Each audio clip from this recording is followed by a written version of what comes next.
ಓಂ ಶಾಂತಿ. ಮುರಳಿಯ ದಿನಾಂಕ 22/5/2022. ಇದು 13/2/91 ಇಸ್ವಿಯ ಶಿವರಾತ್ರಿಯ ಪ್ರಯುಕ್ತ ಅವ್ಯಕ್ತ ಬಾಪ್ ದಾದಾರವರು ನುಡಿಸಿದ ರಿವೈಸ್ महावाक्यಗಳು. विश्व परिवर्तन में तीव्रता लाने का साधन एकाग्रता की शक्ति एवं एक रस स्थिति. ವಿಶ್ವ ಪರಿವರ್ತನೆಯಲ್ಲಿ ತೀವ್ರಗತಿಯನ್ನು ತರುವಂತಹ ಸಾಧನ ಆಗಿದೆ ಏಕಾಗ್ರತೆಯ ಶಕ್ತಿ ಮತ್ತು ಏಕರಸ ಸ್ಥಿತಿ. ವಿಶ್ವ ಪರಿವರ್ತನೆಯ ಕಾರ್ಯದಲ್ಲಿ ವೇಗ ಹೆಚ್ಚಾಗಬೇಕಾದರೆ ಅದಕ್ಕೆ ಆಧಾರ ಆಗಿದೆ ಮಕ್ಕಳ ಸಾಧನೆಯಲ್ಲಿ ಇರುವ ಏಕಾಗ್ರತೆಯ ಶಕ್ತಿ ಮತ್ತು ಏಕರಸ ಸ್ಥಿತಿ. आज दूरदेशी बाप अपने दूरदेशी और देशी बच्चों को मिलन मुबारक देने आए हैं. ಈ ದಿನ ದೂರದೇಶದ ತಂದೆ ತಮ್ಮ ದೂರದೇಶದ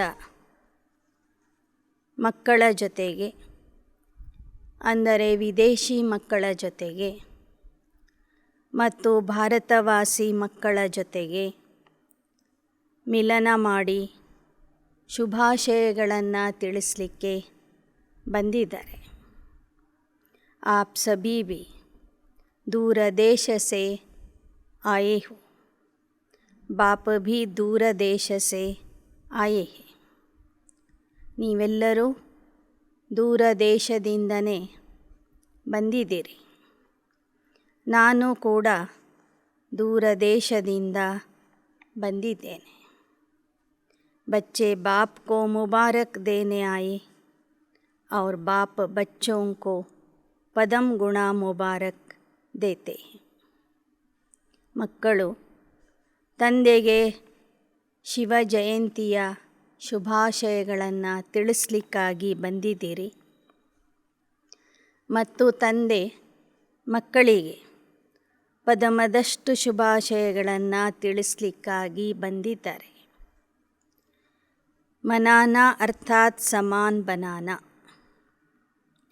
ಶಿವ ಜಯಂತಿ ಅಥವಾ ಶಿವರಾತ್ರಿಯನ್ನು ಆಚರಿಸುವುದು ಅಂದರೆ ಅನೇಕರನ್ನು ನಮ್ಮ ಸಮಾನ ಮಾಡುವುದು, ನಾವು ತಂದೆಯ ಸಮಾನ ಆಗುವುದು ಮತ್ತು ಅನೇಕ ಆತ್ಮರಿಗೆ ತಂದೆಯ ಸಮಾನ ಮಾಡುವುದು. ದುನಿಯಾ ಮೇ ಸಿರ್ಫ ಮನಾತೆ ಹೇ ಲೇಕಿನ್ ಬಾಪ್ ಮನಾತೆ ಅರ್ಥಾತ್ ಬನಾತೆ ಹೇ.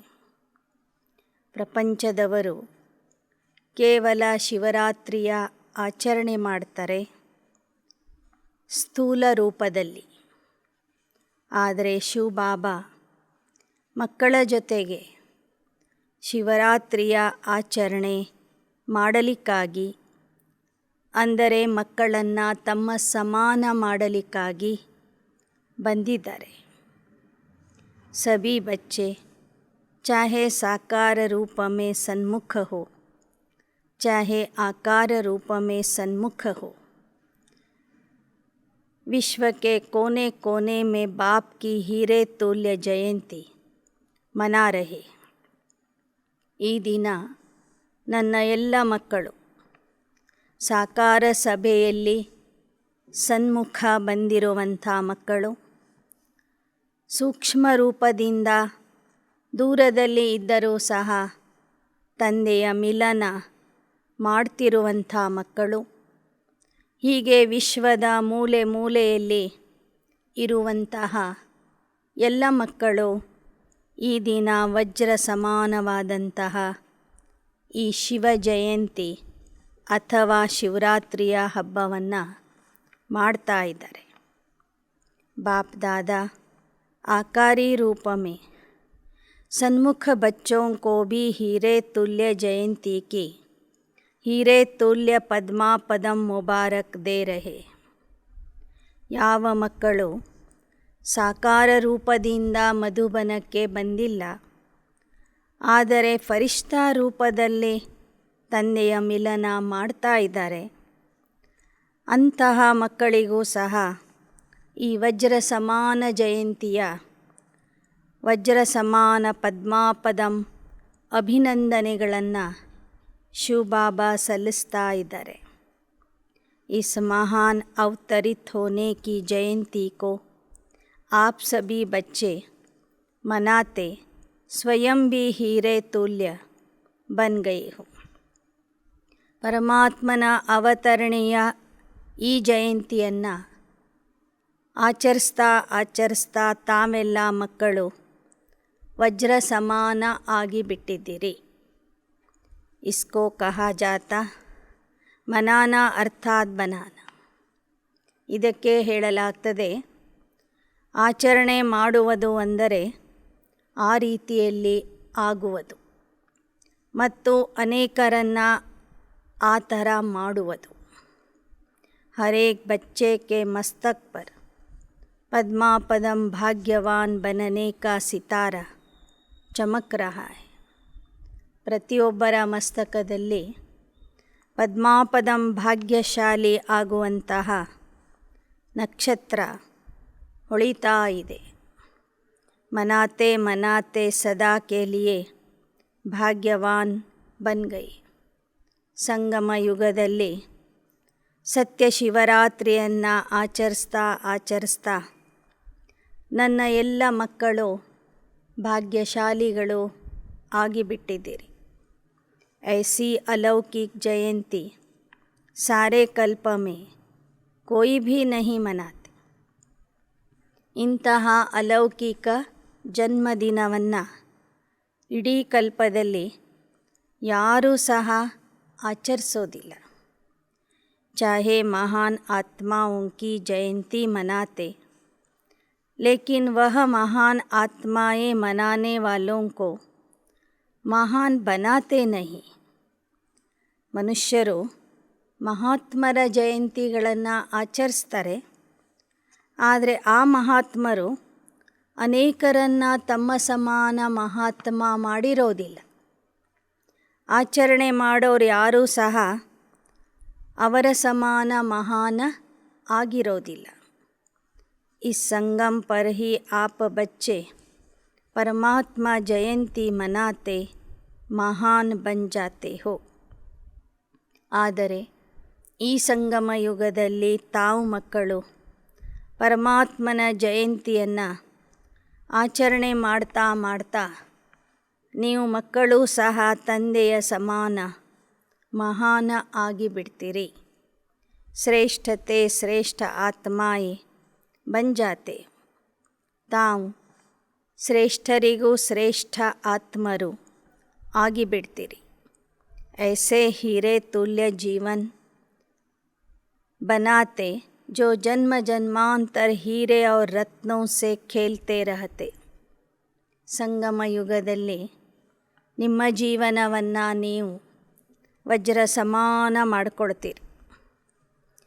ಆ ಕಾರಣದಿಂದ ಭವಿಷ್ಯದ ಅನೇಕ ಜನ್ಮಗಳಲ್ಲಿ ವಜ್ರ ರತ್ನಗಳು ಮುತ್ತುಗಳ ಜೊತೆಗೆ ಆಟ ಆಡ್ತೀರಿ.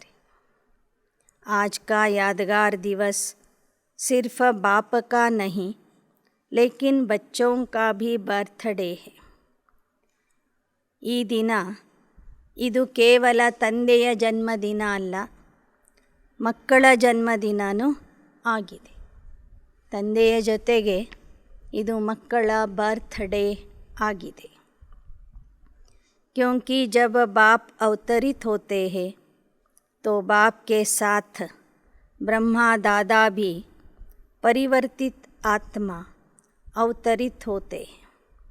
ಯಾಕೆ ಅಂದರೆ ಯಾವಾಗ ಶಿವಬಾಬಾ ಬ್ರಹ್ಮಾರವರ ದೇಹದಲ್ಲಿ ಅವತರಣೆಯಾಗಿ ಬರ್ತಾರೆ, ಅದೇ ಸಮಯದಲ್ಲಿ ಬ್ರಹ್ಮಾರವರ ಜೀವನ ಪರಿವರ್ತನೆಯಾಗ್ತದೆ.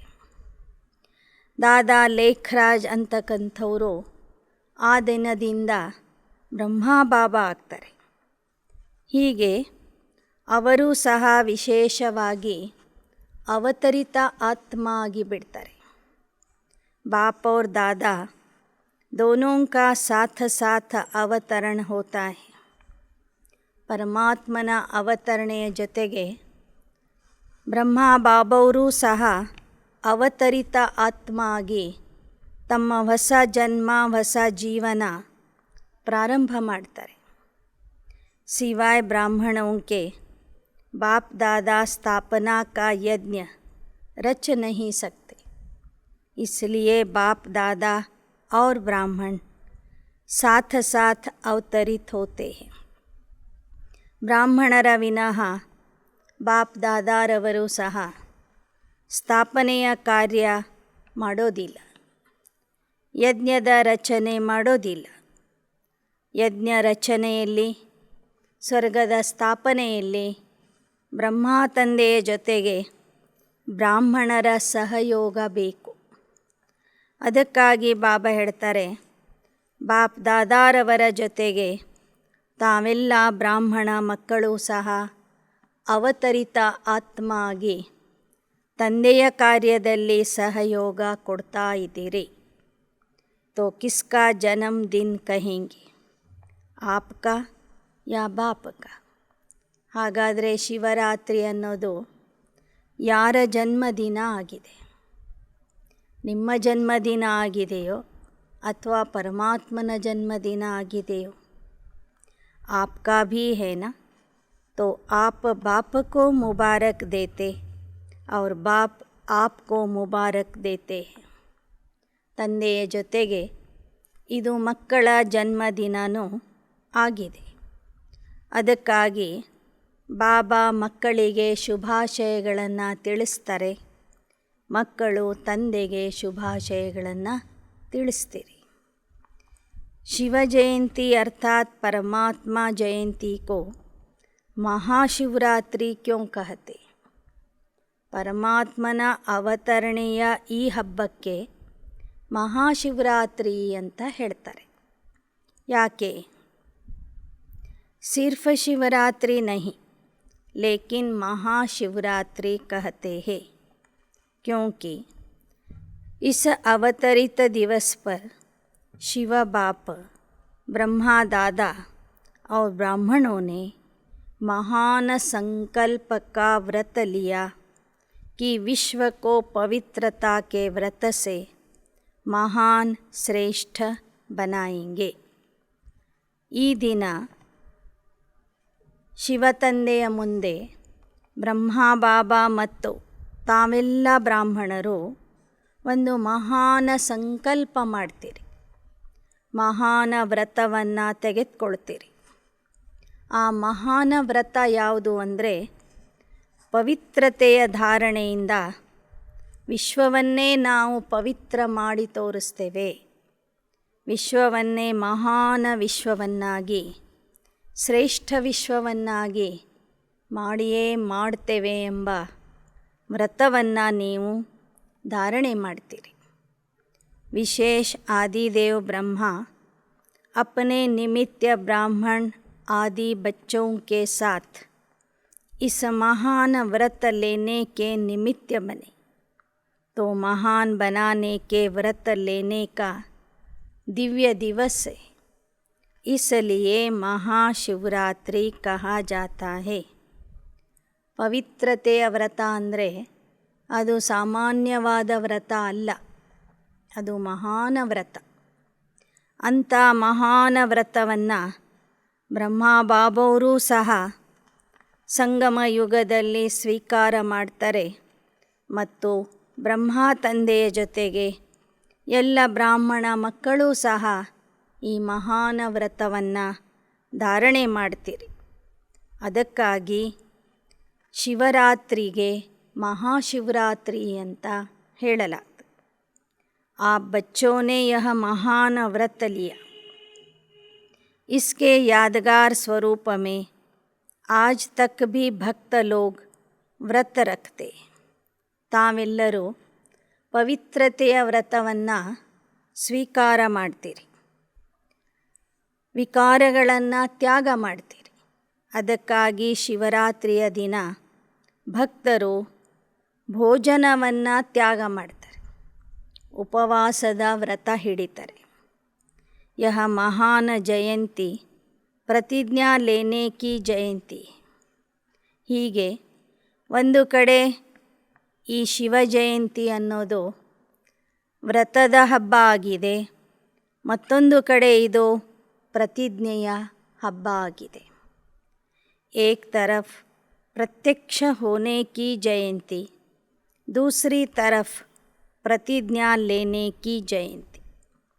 ಒಂದು ಕಡೆ ಇದು ಪರಮಾತ್ಮನ ಪ್ರತ್ಯಕ್ಷತೆಯ ಜಯಂತಿಯಾಗಿದೆ, ಮತ್ತೊಂದು ಕಡೆ ಇದು ಪ್ರತಿಜ್ಞೆಯನ್ನು ಸ್ವೀಕಾರ ಮಾಡುವ ಜಯಂತಿಯಾಗಿದೆ, ಪ್ರತಿಜ್ಞೆಯನ್ನು ಮಾಡುವ ಜಯಂತಿಯಾಗಿದೆ.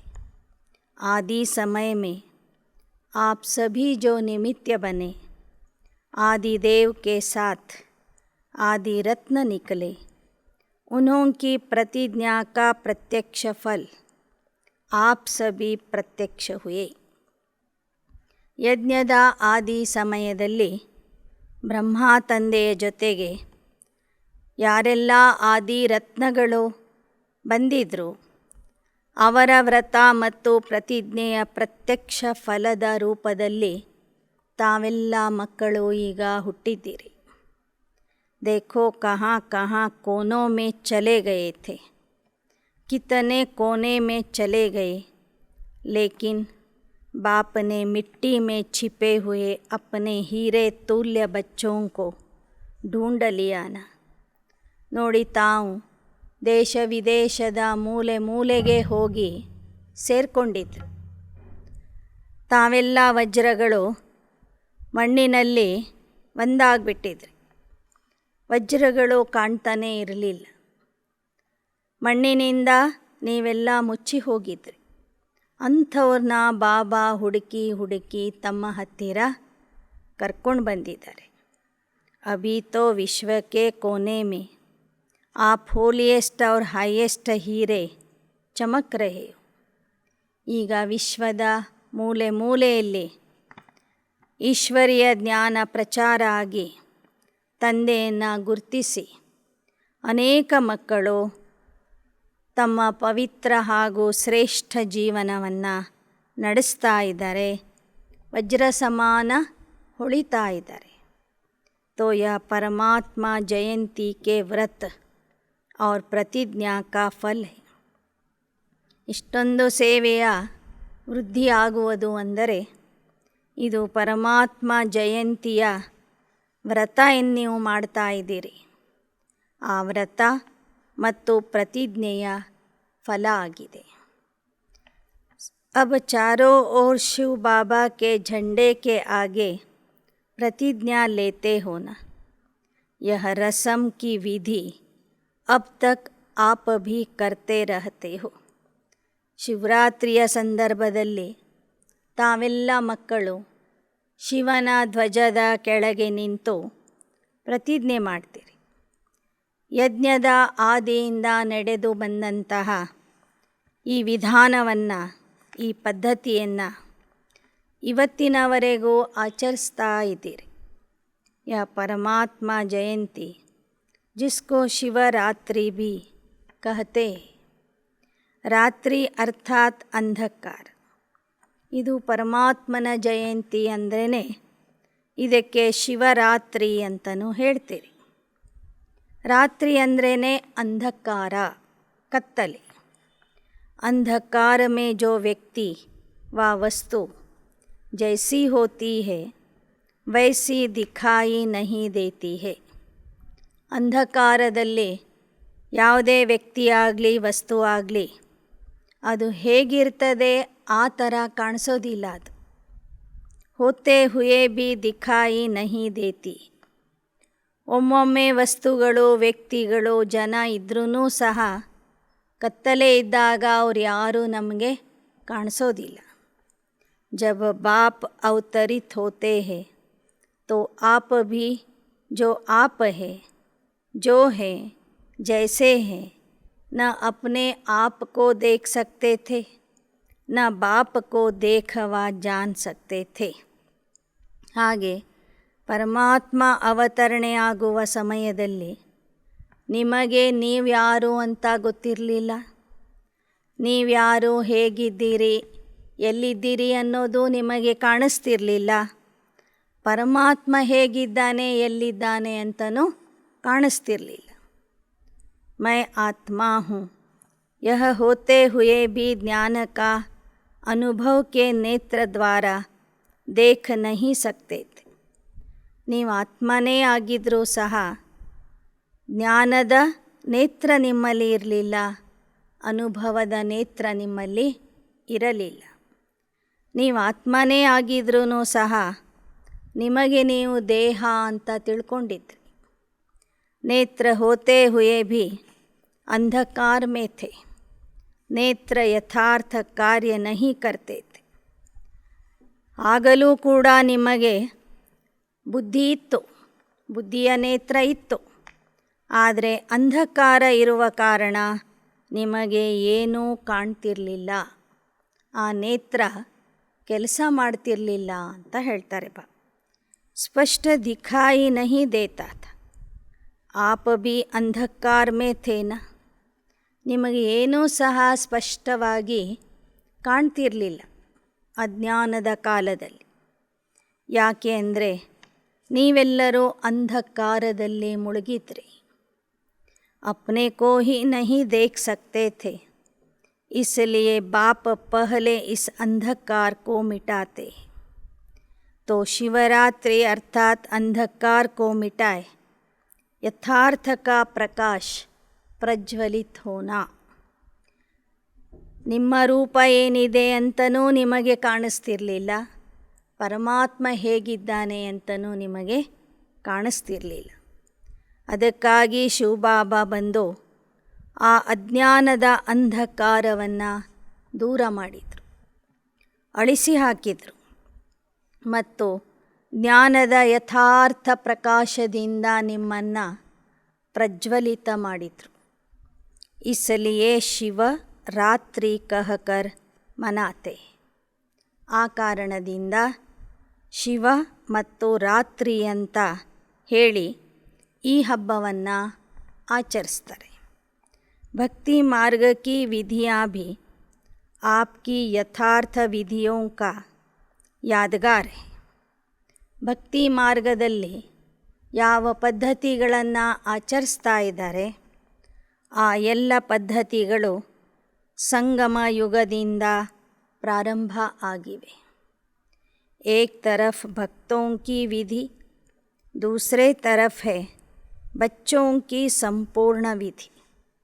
ಒಂದು ಕಡೆ ಭಕ್ತರು ಆಚರಣೆ ಮಾಡುವಂತಹ ವಿಧಿವಿಧಾನಗಳನ್ನು ನೋಡ್ತಾ ಇದ್ದೀರಿ, ಮತ್ತೊಂದು ಕಡೆ ಸಂಪೂರ್ಣ ವಿಧಿವಿಧಾನದಿಂದ ಈ ಶಿವರಾತ್ರಿಯ ಆಚರಣೆಯನ್ನು ಮಾಡ್ತಾ ಇದ್ದೀರಿ. दोनों ही देख बाप हर्षित होते. ಶಿವಬಾಬಾ ಭಕ್ತರನ್ನೂ ನೋಡ್ತಾರೆ, ಮಕ್ಕಳನ್ನೂ ನೋಡ್ತಾರೆ. ಭಕ್ತರ ಆಚರಣೆಗಳನ್ನು ನೋಡ್ತಾರೆ, ಮಕ್ಕಳ ಆಚರಣೆಗಳನ್ನು ನೋಡ್ತಾರೆ. ನೋಡಿ ನೋಡಿ ಹರ್ಷಿತ ಆಗ್ತಾರೆ. आप लोग भी हर्षित होते हो ना कि हमारे भक्त फॉलो करने में कितने होशियार है. ಭಕ್ತರ ಆಚರಣೆ ನೋಡಿ ನಿಮಗೂ ಖುಷಿ ಆಗುತ್ತಲ್ವ? ನಮ್ಮ ಭಕ್ತರು ನಮ್ಮ ಈ ಪುರುಷಾರ್ಥದ ವಿಧಾನಗಳನ್ನು ಎಷ್ಟು ಯಥಾರ್ಥವಾಗಿ ಕಾಪಿ ಮಾಡ್ತಾ ಇದ್ದಾರೆ, ಆಚರಿಸ್ತಾ ಇದ್ದಾರೆ. लास्ट जन्म तक भी अपनी भक्ति की विधियाँ निभाते आते. ಕೊನೆಯ ಜನ್ಮದವರೆಗೂ ಭಕ್ತಿಯ ವಿಧಿವಿಧಾನಗಳನ್ನು ಆಚರಿಸ್ತಾ ಬಂದಿದ್ದಾರೆ, ನಿಭಾಯಿಸುತ್ತಾ ಬಂದಿದ್ದಾರೆ. यह सब है बाप और आप ಬಿಂದು ರೂಪ ಕಿ ಕಮಾಲ್.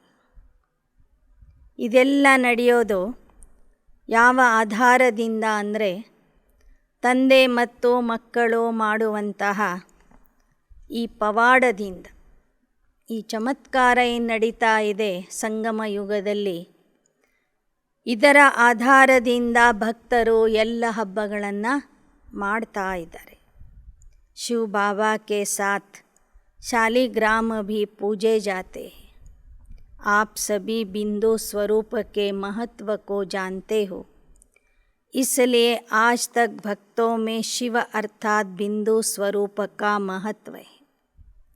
ಶಿವನ ಜೊತೆಗೆ ಶಾಲಿಗ್ರಾಮಗಳ ಪೂಜೆನೂ ಇವತ್ತಿನವರೆಗೂ ನಡೀತಾ ಇದೆ. ನೀವು ಬಿಂದು ಸ್ವರೂಪದ ಮಹತ್ವವನ್ನು ತಿಳ್ಕೊಂಡಿದ್ದೀರಿ. ಅದಕ್ಕಾಗಿ ಭಕ್ತರೂ ಸಹ ಇಂದಿನವರೆಗೂ ಆ ಶಿವ ತಂದೆಯನ್ನು ಬಿಂದು ರೂಪದಲ್ಲಿ ಪೂಜಿಸ್ತಾ ಇದ್ದಾರೆ, ಲಿಂಗು ರೂಪದಲ್ಲಿ ಪೂಜಿಸ್ತಾ ಇದ್ದಾರೆ, ನಿಮ್ಮನ್ನು ಶಾಲಿಗ್ರಾಮಗಳ ರೂಪದಲ್ಲಿ पूजिस्ता इದ್ದಾರೆ.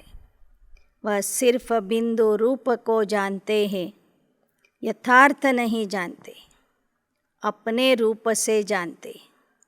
लेकिन आप बाप को सिर्फ बिंदु रूप से नहीं, बिंदु के साथ जो सर्व खजानों का सिंधु है, तो बिंदु के साथ सिंधु रूप को भी जानते हो.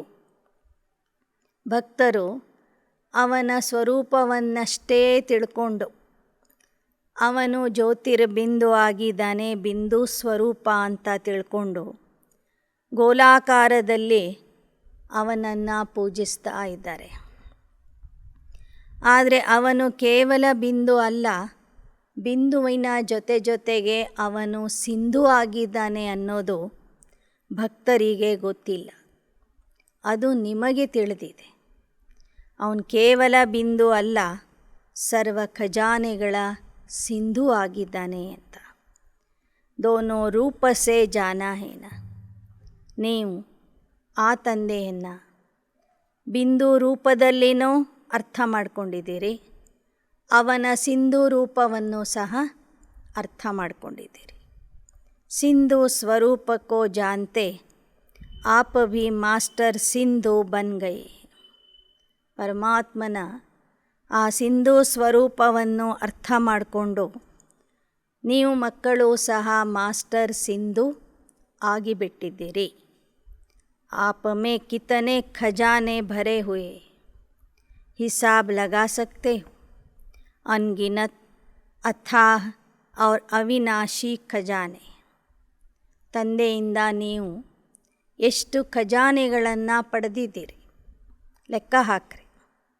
ಅಪಾರವಾದ ಖಜಾನೆಗಳನ್ನು, ಅವಿನಾಶಿ ಖಜಾನೆಗಳನ್ನು, ಅಸೀಮಿತವಾದಂಥ ಖಜಾನೆಗಳನ್ನು ನೀವು ಪಡ್ಕೊಂಡಿದ್ದೀರಿ.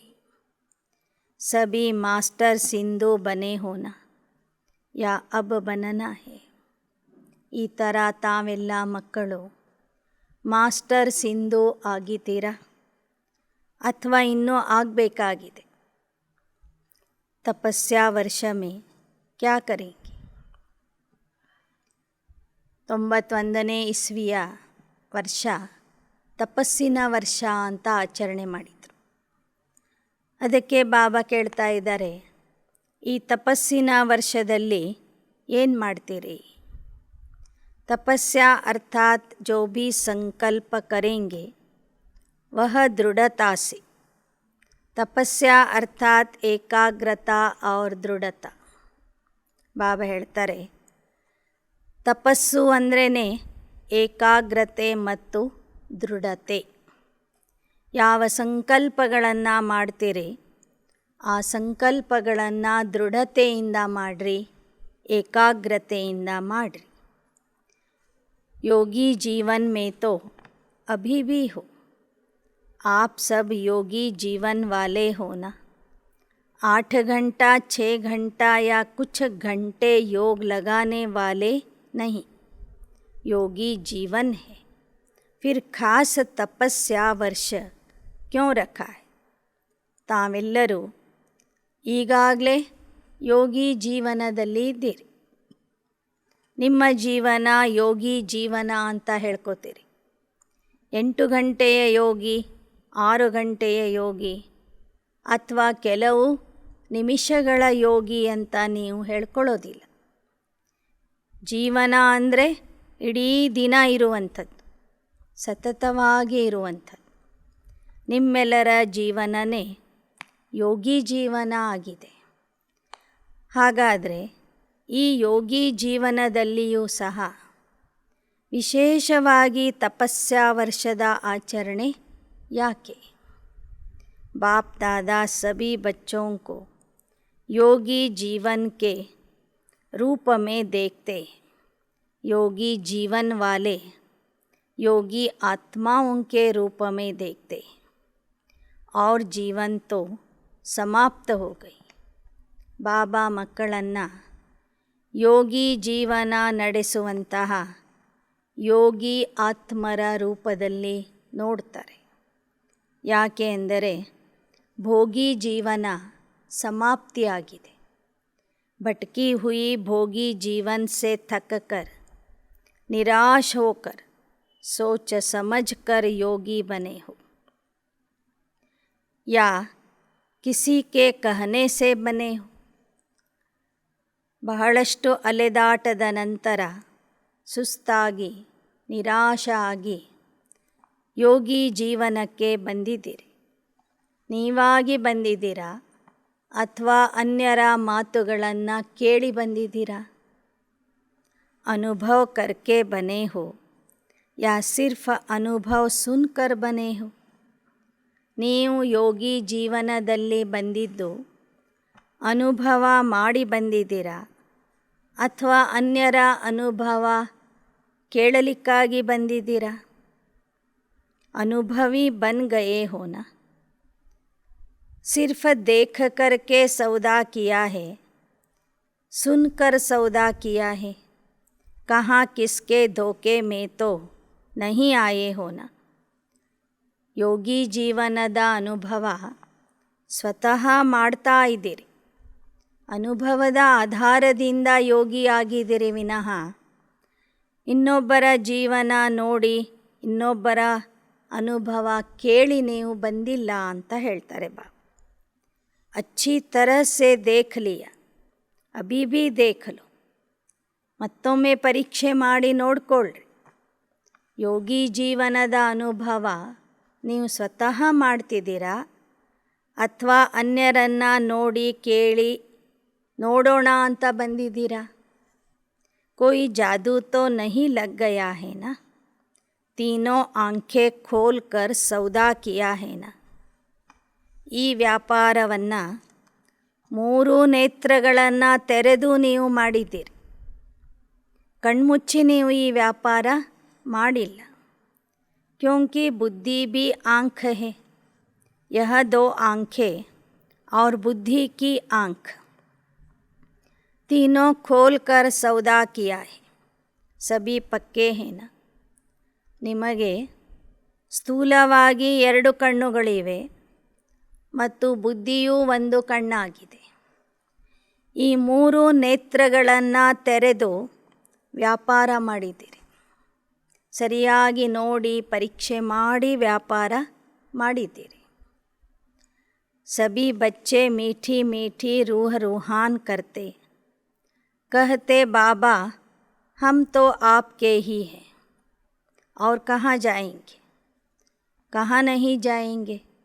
ज्ञानी योगी जीवन बहुत अच्छी लगती है.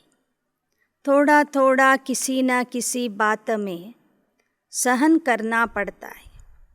उस समय मन और बुद्धि हलचल में आ जाती है. यह कब तक होगा, कैसे होगा, बीच बीच में हलचल होती है. चाहे अपने से, चाहे सेवा से, चाहे साथियों से, यह हलचल निरंतर में अंतर ले आती है. ಬಾಬಾ ಹೇಳಿದರು, ನೀವೆಲ್ಲರೂ ಇರೋದೇ ಯೋಗಿಗಳು ಅಂತ.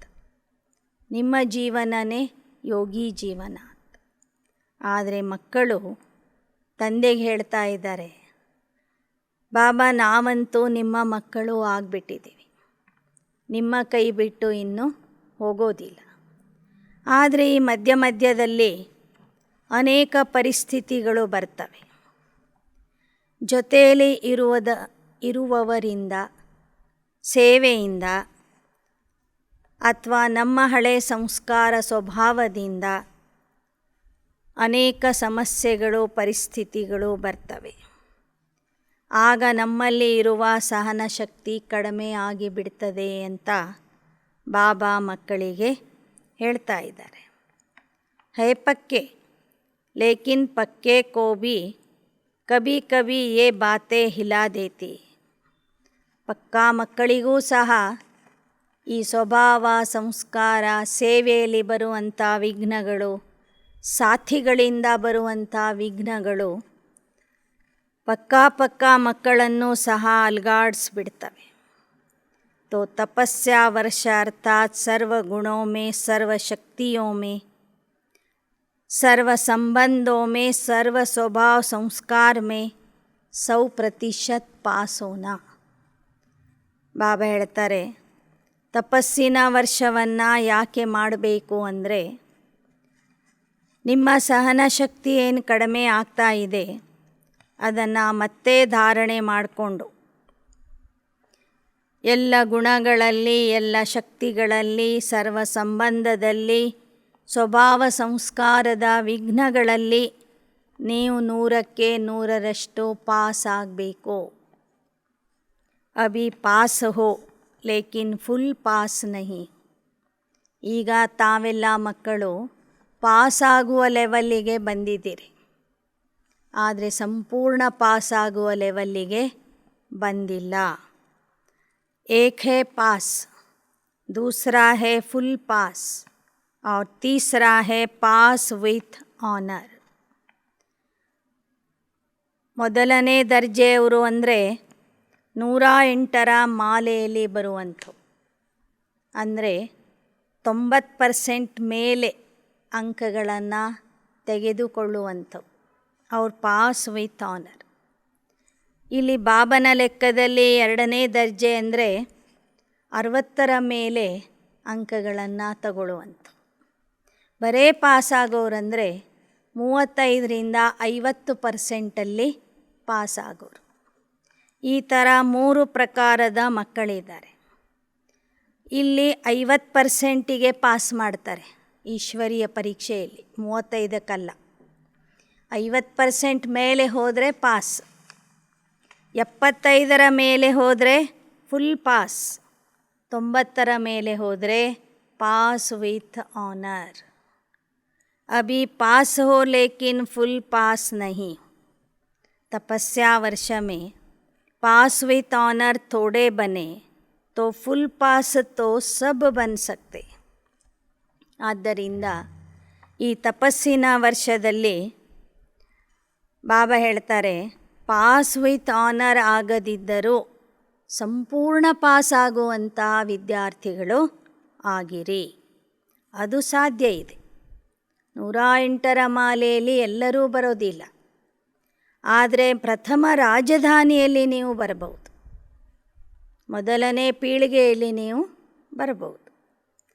ಫುಲ್ ಪಾಸ್ ಹೋನೆ ಕೆ ಲಿಯೆ सहज साधन है, कोई भी पेपर आते हैं और इस तपस्या वर्ष में पेपर आएंगे.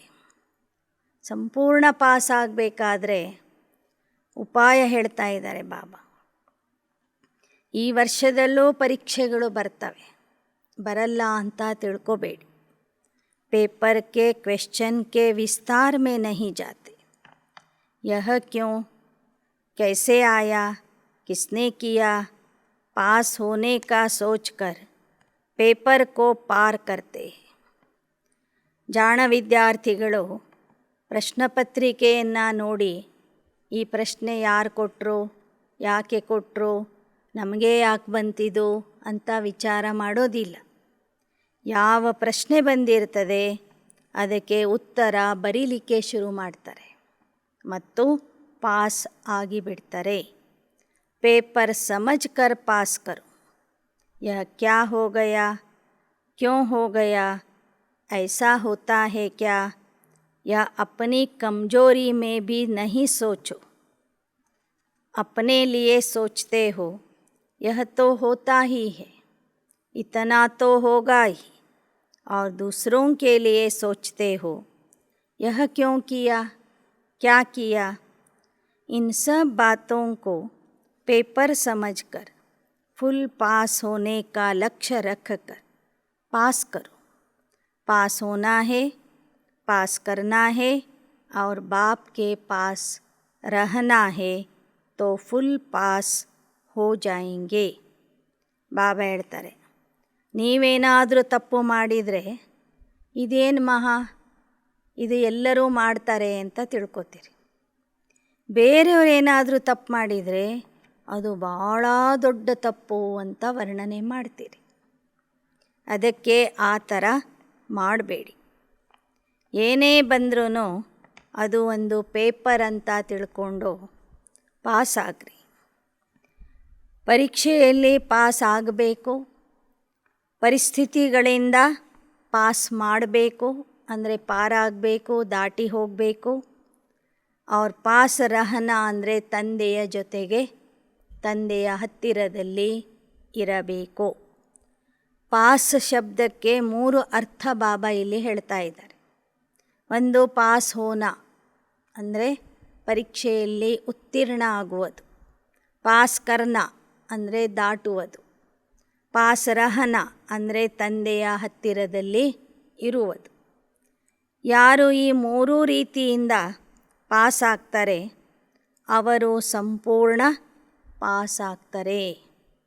अभी मेजॉरिटी की रिज़ल्ट में देखा जाता है, कई बातों में अच्छी तरह से पास हो गए हैं, सिर्फ अपने पुराने स्वभाव संस्कार जो कभी कभी नए जीवन में इमर्ज हो जाते हैं उसका टक्कर खाते. यह कमजोरी अभी विशेष लक्ष्य को पहुँचने में विघ्न डालती है. ಬಾಬಾ ಹೇಳ್ತಾರೆ, ಅನೇಕ ಮಕ್ಕಳ ಫಲಿತಾಂಶದಲ್ಲಿ ಏನು ಕಾಣ್ತಿದೆ ಅಂದರೆ ಅವರದೇ ಆಗಿರುವಂಥ ಹಳೆ ಸ್ವಭಾವ ಸಂಸ್ಕಾರಗಳು ಇಮರ್ಜ್ ಆಗ್ತವೆ. ಆಗ ಮಕ್ಕಳ ಸ್ಥಿತಿ ಮೇಲೆ ಕೆಳಗೆ ಆಗಿಬಿಡ್ತದೆ. न अपने स्वभाव संस्कारों को संकल्प व कर्म में लाओ, न दूसरों के स्वभाव संस्कार से टक्कर खाओ.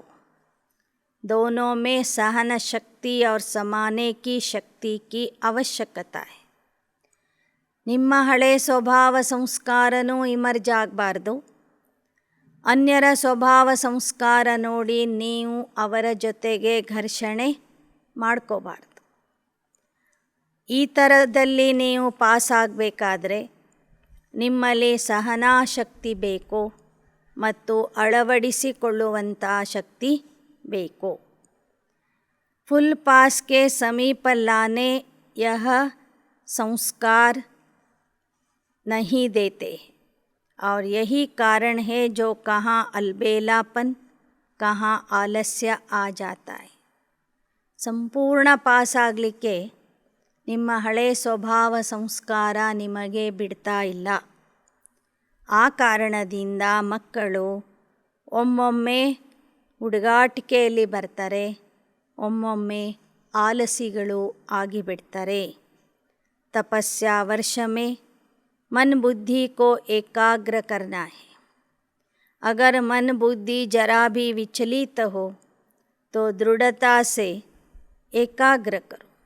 करना ही है, होना ही है. ಈ ತಪಸ್ಸಿನ ವರ್ಷದಲ್ಲಿ ಮನಸ್ಸು ಬುದ್ಧಿಯನ್ನು ಸಂಪೂರ್ಣ ಏಕಾಗ್ರಗೊಳಿಸಿರಿ.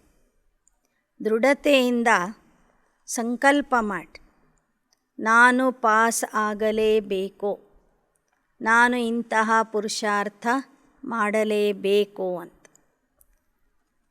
यह जो कमजोरियाँ है उनको तपस्या की योग अग्नि में भस्म करो. योग अग्नि प्रज्वलित हो गई है. लगन की अग्नि में अभी भी रहते हो, लेकिन कभी कभी अग्नि थोड़ी सी परसेंटेज में कम हो जाती है.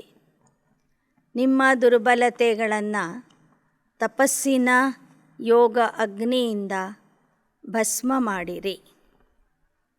ನಿಮ್ಮಲ್ಲಿ ಯೋಗದ ಅಗ್ನಿ ಒಮ್ಮೊಮ್ಮೆ ಪ್ರಜ್ವಲಿತ ಆಗ್ತದೆ, ಒಮ್ಮೊಮ್ಮೆ ಕಡಿಮೆ ಆಗ್ತದೆ, ತಣ್ಣಗಾಗ್ತದೆ, ಪೂರ್ತಿ ಆರೋದಿಲ್ಲ. ಆದರೆ ಯೋಗದ ಅಗ್ನಿಯ ಪ್ರಖರತೆ ಕಡಿಮೆ ಆಗ್ತದೆ. बुझती नहीं लेकिन कम होती, तेज आग में जो भी चीज़ डालो परिवर्तन या भस्म होगी. परिवर्तन और भस्म करने दोनों में तेज आग चाहिए. ಆದರೆ ಬಾಬಾ ಹೇಳ್ತಾರೆ, ಅಗ್ನಿ ಕಡಿಮೆ ಆಗಿತ್ತು ಅಂದರೆ ಯಾವ ವಸ್ತುನೂ ಅದರಲ್ಲಿ ಶುದ್ಧ ಆಗೋದಿಲ್ಲ. ಯಾವುದೇ ಒಂದು ವಸ್ತು ಅಗ್ನಿಯಿಂದ ಪರಿವರ್ತನೆ ಮಾಡಬೇಕು, ಶುದ್ಧ ಮಾಡಬೇಕಾದ್ರೆ ಆ ಅಗ್ನಿ ತೀಕ್ಷ್ಣವಾಗಿ ಉರಿತಾ ಇರಬೇಕು. ತೀವ್ರತೆಯಿಂದ ಅದು ಪ್ರಜ್ವಲಿತ ಆಗಬೇಕು. ಕಭಿ ತೇಜ್ ಕಭಿ नहीं, ऐसा नहीं चलेगा. स्थूल अग्नि में भी अगर कोई चीज़ अच्छी बनाना चाहते हो, टाइम पर बनाना चाहते हो, तो अग्नि को उसी रूप में रखेंगे जो चीज़ समय पर और अच्छी तैयार हो जाए. अगर बीच में आग बुझ जाए तो समय पर चीज़ तैयार हो सकेगी, भल तैयार होगी, परंतु समय पर नहीं. ಯಾವುದೇ ಒಂದು ವಸ್ತುವನ್ನು ತಯಾರು ಮಾಡಬೇಕು, ಶುದ್ಧ ಮಾಡಬೇಕಾದ್ರೆ ಆ ರೀತಿಯಲ್ಲಿ ಬೆಂಕಿ ಇರಬೇಕು. ಬೆಂಕಿ ನಿಧಾನಕ್ಕೆ ಉರಿತಾ ಇತ್ತು ಅಂದರೆ ಸಮಯಕ್ಕೆ ಸರಿಯಾಗಿ ಆ ವಸ್ತು ತಯಾರಾಗೋದಿಲ್ಲ. तो आपकी योग अग्नि भी बीच बीच में ढीली हो जाती है तो संपन्न बनेंगे, लेकिन लास्ट में बने. ನಿಮ್ಮ ಯೋಗ ಅಗ್ನಿನೂ ನಿಧಾನಕ್ಕೆ ಉರಿತಾ ಇದ್ದರೆ ನೀವು ಸಂಪನ್ನ ಆಗ್ತೀರಿ, ಆದರೆ ಕೊನೆಗಾಗ್ತೀರಿ ಅಂತ ಹೇಳ್ತಾರೆ. ವಿನಾಶದ ಸಮಯದಲ್ಲಿ ಸಂಪನ್ನ ಆಗ್ತೀರಿ. ಕೊನೆಗಾಗುವಂಥವರು ಸ್ವರ್ಗದ ಕೊನೆಗೆ ಬರ್ತಾರೆ ಅಂತ ಹೇಳ್ತಾರೆ. लास्ट में संपन्न बनने वाले को फर्स्ट राज्य भाग्य का अधिकार नहीं मिल सकता. ಕೊನೆಗೆ ಸಂಪೂರ್ಣ ಆಗುವಂಥವ್ರಿಗೆ ಸತ್ಯಯುಗದ ರಾಜ್ಯ ಭಾಗ್ಯದ ಅಧಿಕಾರ ಸಿಗೋದಿಲ್ಲ. ಮೊದಲನೇ ನಾರಾಯಣನ ರಾಜ್ಯದಲ್ಲಿ ಅವರು ಬರೋದಿಲ್ಲ. सभी का लक्ष्य फर्स्ट जन्म में राज्य भाग्य करने का है या दूसरे तीसरे जन्म में आएंगे. ಎಲ್ಲರ ಗುರಿ ಏನಾಗಿದೆ? ಮೊದಲನೇ ಲಕ್ಷ್ಮೀನಾರಾಯಣನ ಜೊತೆಗೆ ಬರುವ ಗುರಿ ಆಗಿದೆಯೋ ಅಥವಾ ಎರಡನೇ ಮೂರನೇ ಪೀಳಿಗೆಯಲ್ಲಿ ಬರಬೇಕು ಅಂತ ಅಂದ್ಕೊಂಡಿದ್ದೀರಾ? ಎಲ್ಲರ ಗುರಿ ಏನಾಗಿರಬೇಕು? ಮೊದಲನೇ ಲಕ್ಷ್ಮೀನಾರಾಯಣರ ರಾಜಧಾನಿಯಲ್ಲಿ ಬರಬೇಕು. तपस्या वर्ष अर्थात फास्ट पुरुषार्थ कर फर्स्ट जन्म में फर्स्ट नंबर आत्माओं के साथ राज्य में आना, घर में साथ चलना, फिर राज्य में ब्रह्मा बाप के साथ आना है. तपस्या वर्ष ಆಚರಿಸುವುದು ಅಂದರೆ ತೀವ್ರ ಪುರುಷಾರ್ಥ ಮಾಡಿ ನಂಬರ್ 1 ಸ್ಥಾನಕ್ಕೆ ಅಧಿಕಾರಿಯಾಗೋದು. ತಂದೆಯ ಜೊತೆಗೆ ಮನೆಗೆ ಹೋಗೋದು, ಬ್ರಹ್ಮ ತಂದೆಯ ಜೊತೆಗೆ ರಾಜಧಾನಿಯಲ್ಲಿ ಬರುವುದು. ಆದ್ದರಿಂದ तपस्या वर्ष में एकाग्रता की शक्ति को बढ़ाओ. अभी भी न चाहते व्यर्थ चला जाता है. व्यर्थ का तरफ कोई समय शुद्ध श्रेष्ठ संकल्प से भारी हो जाता है. तपस्या अर्थात व्यर्थ संकल्प की समाप्ति, क्योंकि यह समाप्ति ही संपूर्णता को लाएगी. ತಪಸ್ಸು ಅಂದರೆ ವ್ಯರ್ಥವನ್ನು ಸಮಾಪ್ತಿ ಮಾಡೋದು, ಸದಾ ಶುದ್ಧ ಶ್ರೇಷ್ಠ ಸಂಕಲ್ಪಗಳನ್ನು ಮಾಡುವುದು. ವ್ಯರ್ಥ ಸಂಕಲ್ಪದ ಸಮಾಪ್ತಿಯೇ ತಪಸ್ಸಾಗಿದೆ. समाप्ति के बिना संपूर्णता नहीं आएगी. तो आज के दिन से तपस्या वर्ष आरंभ कर रहे हैं. उमंग उत्साह के लिए बाप दादा मुबारक देते. चारों ही सब्जेक्ट में फुल पास होने की मार्क्स लेनी. ऐसे नहीं कि मेरी 3 सब्जेक्ट ठीक है, एक में कमी है, तो क्या फुल पास होंगे? नहीं, फिर भी पास की लिस्ट में आएंगे. फुल पास अर्थात चारों सब्जेक्ट में फुल मार्क्स हो. ಬಾಬಾ ಹೇಳ್ತಾರೆ, 4 ವಿಷಯಗಳಲ್ಲಿ ಯಾರು ಸಂಪೂರ್ಣ ಪಾಸ್ ಆಗ್ತಾರೋ ಅವರಿಗೆ ಸಂಪೂರ್ಣ ಪಾಸ್ ಆದವರು ಅಂತ ಹೇಳಲಾಗಿದೆ. ಒಂದು ವಿಷಯದಲ್ಲಿ ಫೇಲ್ ಆದ್ರೂ ಅವರಿಗೆ ಫೇಲ್ ಅಂತಲೇ ಹೇಳಬೇಕಾಗ್ತದೆ. ಆದ್ದರಿಂದ हर आत्मा के प्रति कल्याण की भावना, चाहे वह आपकी स्थिति को हिलाने की भी कोशिश करे, लेकिन अकल्याण करने वाले के ऊपर भी कल्याण की भावना, कल्याण की दृष्टि, कल्याण की वृत्ति, कल्याणमय कृति, इसको कहा जाता है कल्याणकारी आत्मा. ಬಾಬಾ ಹೇಳ್ತಾರೆ, ಈ ತಪಸ್ಸಿನ ವರ್ಷದಲ್ಲಿ ನಿಮಗೆ ಎಲ್ಲರ ಬಗ್ಗೆನೂ ಕಲ್ಯಾಣದ ಭಾವನೆ ಇರಬೇಕು, ಕಲ್ಯಾಣದ ದೃಷ್ಟಿ ಇರಬೇಕು, ಕಲ್ಯಾಣದ ವೃತ್ತಿ ಇರಬೇಕು. ಕಲ್ಯಾಣದ ಕೃತಿ ಅಂದರೆ ನಿಮ್ಮ ಕರ್ಮನು ಅನೇಕರ ಕಲ್ಯಾಣ ಮಾಡುವಂಥ ಕರ್ಮ ಆಗಿರಬೇಕು. ಈ ಥರ ಯಾರು ಕಲ್ಯಾಣಕಾರಿಯಾಗ್ತಾರೆ ಅವರಿಗೆ ಕಲ್ಯಾಣಕಾರಿ ಆತ್ಮ ಅಂತ ಹೇಳಲಾಗ್ತದೆ. ಶಿವ का अर्थ भी कल्याणकारी है ना. कल्याण करने वाले के ऊपर कल्याण करना यह अज्ञानी भी करते. अच्छे के साथ अच्छा चलना सभी जानते, लेकिन अकल्याण वृत्ति वाले को अपने कल्याण की वृत्ति से परिवर्तन करो या क्षमा करो. ಬಾಬಾ ಹೇಳ್ತಾರೆ, ಕಲ್ಯಾಣ ಮಾಡುವವರಿಗೆ ಕಲ್ಯಾಣ ಮಾಡೋದೇನೋ ದೊಡ್ಡಸ್ತನ ಅಲ್ಲ, ದೊಡ್ಡ ಮಾತಲ್ಲ ಅದು. ಒಳ್ಳೆಯವರ ಜೊತೆಗೆ ಒಳ್ಳೆತನದಿಂದ ನಡ್ಕೊಳ್ಳೋದು ಏನು ವಿಶೇಷ ಅಲ್ಲ.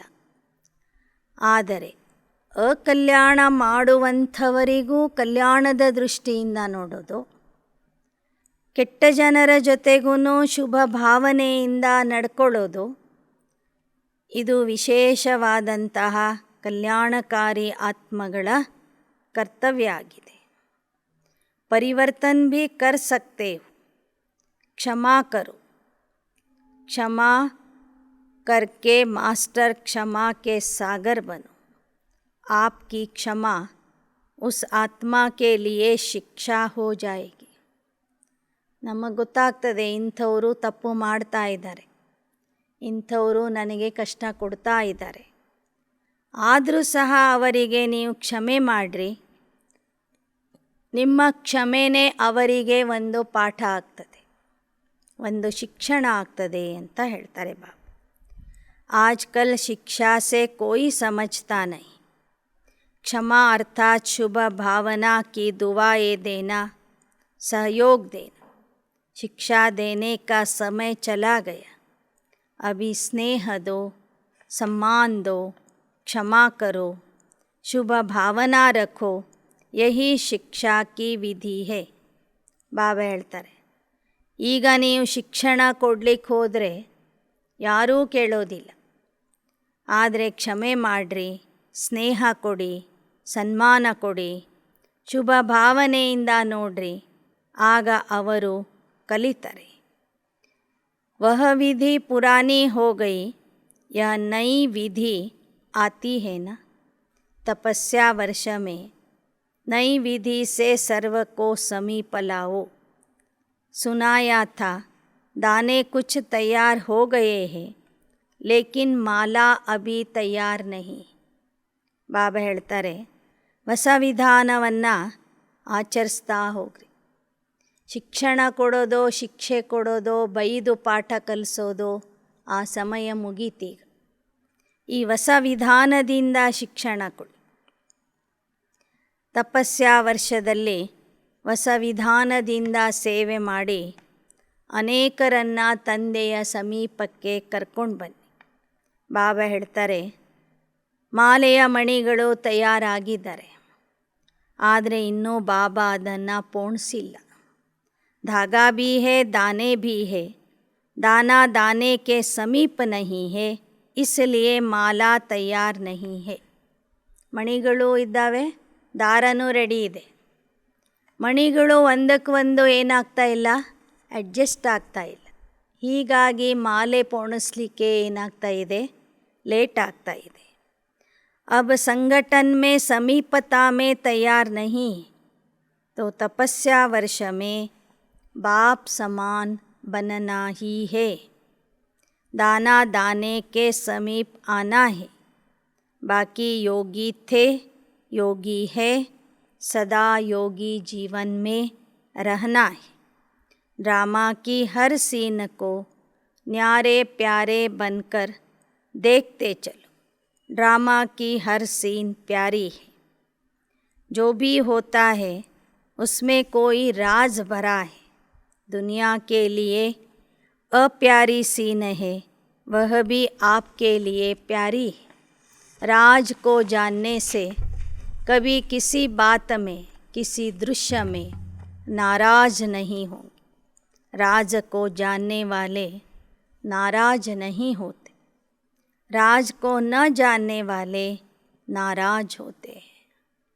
ನಾಟಕದ ರಹಸ್ಯವನ್ನು ಅರಿತು ಪ್ರತಿಯೊಂದು ದೃಶ್ಯ ನ್ಯಾರ ಮತ್ತು ಪ್ಯಾರ ಆಗಿ ನೋಡ್ತಾ ಹೋಗ್ರಿ. ಯಾವುದೇ ದೃಶ್ಯ ನೋಡಿ ಬೇಸರ ಮಾಡ್ಕೋಬೇಡಿ. ಯಾರು ನಾಟಕದ ರಹಸ್ಯವನ್ನು ಅರ್ಥ ಮಾಡ್ಕೊಂಡಿರ್ತಾರೆ ಅವರು ಎಂದೂ ನಾರಾಜ್ ಆಗೋದಿಲ್ಲ. अच्छा, चारों ओर के विश्व कल्याण की श्रेष्ठ भावना रखने वाले, चारों ओर के दृढ़ संकल्प करने वाले, तपस्या द्वारा स्वयं को विश्व को परिवर्तन करने वाले, एकाग्रता की शक्ति से एक रस तीव्र स्थिति में रहने वाले तपस्वी आत्माओं को, स्नेही आत्माओं को, बाप के साथ रहने वाली आत्माओं को, भिन्न भिन्न विधि से सेवा में साथी रहने वाले बच्चों को महान परमात्मा जयंती की मुबारक और याद प्यार स्वीकार हो. साथ साथ नमस्ते. वरदान. समय और परिस्थिति प्रमाण अपनी श्रेष्ठ स्थिति बनाने वाले ಅಷ್ಟಶಕ್ತಿ ಸಂಪನ್ನ ಭವ. ಸಮಯ ಮತ್ತು ಪರಿಸ್ಥಿತಿಯ ಅನುಸಾರವಾಗಿ ತಮ್ಮ ಸ್ಥಿತಿಯನ್ನು ಶ್ರೇಷ್ಠ ಸ್ಥಿತಿಯನ್ನಾಗಿ ಮಾಡಿಕೊಳ್ಳುವಂತಹ ಅಷ್ಟಶಕ್ತಿ ಸಂಪನ್ನ ಆಗಿರಿ. जो बच्चे अष्टशक्तियों से संपन्न है वो हर कर्म में समय प्रमाण, परिस्थिति प्रमाण हर शक्ति को कार्य में लगाते. उन्हें अष्टशक्तियाँ इष्ट और अष्टरत्न बना देती. ऐसे अष्टशक्ति संपन्न आत्माएं जैसा समय, जैसी परिस्थिति, वैसी स्थिति सहज बना लेती है. उनके हर कदम में सफलता समाई रहती. कोई भी परिस्थिति उन्हें श्रेष्ठ स्थिति से नीचे नहीं उतार सकती. ಯಾವ ಮಕ್ಕಳು ಅಷ್ಟಶಕ್ತಿಗಳಿಂದ ಸಂಪನ್ನ ಆಗಿರ್ತಾರೆ ಅವರು ಪ್ರತಿಯೊಂದು ಕರ್ಮದಲ್ಲಿ ಸಮಯದ ಅನುಗುಣವಾಗಿ, ಪರಿಸ್ಥಿತಿಯ ಅನುಗುಣವಾಗಿ ಒಂದೊಂದು ಶಕ್ತಿಯನ್ನು ಕಾರ್ಯರೂಪದಲ್ಲಿ ಉಪಯೋಗಿಸುತ್ತಾರೆ. ಅಷ್ಟಶಕ್ತಿಗಳ ಪ್ರಯೋಗದಿಂದ ಅವರು ಇಷ್ಟದೇವತಾ ಮತ್ತು ಅಷ್ಟರತ್ನಗಳಲ್ಲಿ ಬರ್ತಾರೆ. ಈ ರೀತಿಯಲ್ಲಿ ಅಷ್ಟಶಕ್ತಿ ಸಂಪನ್ನ ಆತ್ಮರು ಸಮಯ ಪರಿಸ್ಥಿತಿಯ ಅನುಸಾರವಾಗಿ ತಮ್ಮ ಸ್ಥಿತಿಯನ್ನು ಸೆಟ್ ಮಾಡಿಕೊಳ್ತಾರೆ. ಅವರ ಹೆಜ್ಜೆ ಹೆಜ್ಜೆಯಲ್ಲೂ ಸಫಲತೆ ಸಮಾವೇಶ ಆಗಿರ್ತದೆ. ಯಾವುದೇ ಪರಿಸ್ಥಿತಿ ಅವರನ್ನು ಅವರ ಶ್ರೇಷ್ಠ ಸ್ಥಿತಿಯಿಂದ ಕೆಳಮಟ್ಟಕ್ಕೆ ತರೋದಿಲ್ಲ. श्लोगन जो कर्म हम करेंगे हमें देख और करेंगे. यह श्लोगन सदा स्मृति में रहे तो कर्म श्रेष्ठ हो जाएंगे. ಯಾವ ಕರ್ಮ ನಾವು ಮಾಡುತ್ತೇವೆಯೋ ಅದನ್ನು ನೋಡಿ ಅನೇಕರು ಮಾಡ್ತಾರೆ ಎಂಬ ಮಹಾವಾಕ್ಯವನ್ನು ಸದಾ ಸ್ಮೃತಿಯಲ್ಲಿ ಇಟ್ಟುಕೊಂಡರೆ ನಾವು ಮಾಡುವ ಪ್ರತಿಯೊಂದು ಕರ್ಮವೂ ಸಹ ಶ್ರೇಷ್ಠ ಕರ್ಮ ಆಗಿಬಿಡ್ತದೆ. ಅಚ್ಚಾ. ಓಂ ಶಾಂತಿ. ಓಂ ಶಾಂತಿ.